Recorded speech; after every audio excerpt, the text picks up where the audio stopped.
홍 의원님, 지금 민주당에서도 과거 단일화 많이 해보셨지만 이 지금 역선택 방지 조항이라는 것 때문에 단일화 협상이 안 되는 거를 어떻게 보고 계십니까? 과거 민주당에서는 역선택의 문제는 아니었습니다.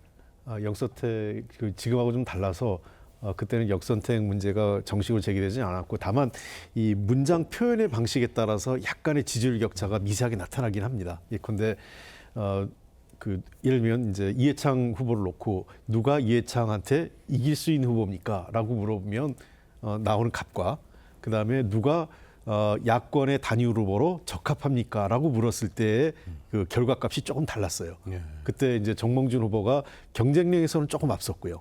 반면에 적합도, 그러니까 야권 단일 후보로 누가 적합하냐에 대해서 노무현 후보가 좀 잘 나왔는데 그때 이제 아까 권영지 의원 말씀하신 대로 그런 부분에 대해서 이제 그 노무현 당시 후보가 좀 내려놓으면서 전격적으로 방식이 합의가 됐었죠. 그래서 이 단일화가 가장 잘 성사가 되지 않는 가장 큰 이유는 결국은 질문 방식 또는 지금과 같이 역선택을 허용하느냐 마느냐에 따라서 결국은 선거 결과가 그 여론조사의 결과가 바뀌기 때문에 지금 양쪽이 첨예하게 대립하고 있는 것 같습니다. 지금 역선택 방지를 하는 경우에는 한덕수 후보가 좀 유리하고 그걸 열어놨을 경우에는 김문수 후보가 민주당 성향의 지지자들이 물어봤을 때는 약간 김문수 후보에 대한 우호적인 답변이 많이 나오다 보니까 이런 결과가 나오면서 양보를 못하고 있는 상황이 아닌가 하는데 이렇게 그 작은 거에 연연할 경우에는 결국은 본선 경쟁력은 점점 더 떨어질 수밖에 없죠.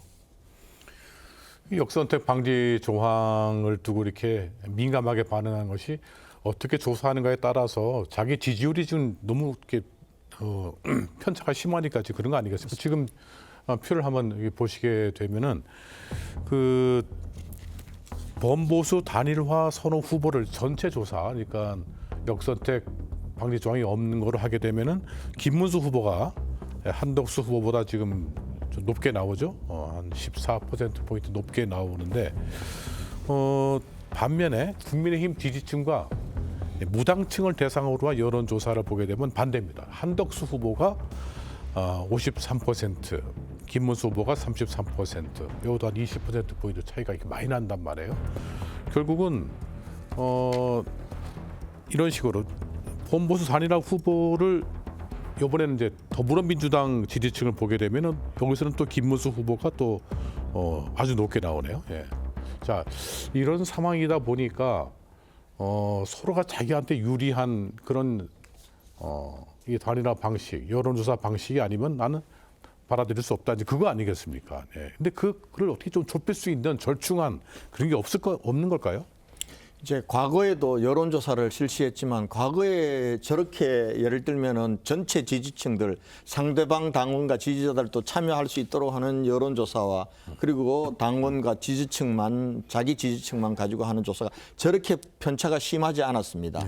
그런데 이게 진영 논리, 진영 대결이 격화되면서 양쪽 다 여러 번 이제 경선이란 과정을 거치면서 당원들과 지지자들이 훈련이 된 겁니다. 그러면은 우리한테 만만하고 우리가 상대하기 쉬운 후보를 상대당에서 후보를 내놓도록 만드는 과정에 개입을 하는 겁니다. 사실은 전에는 개입한다고 해서 그 영향력이 그렇게 크지 않았어요.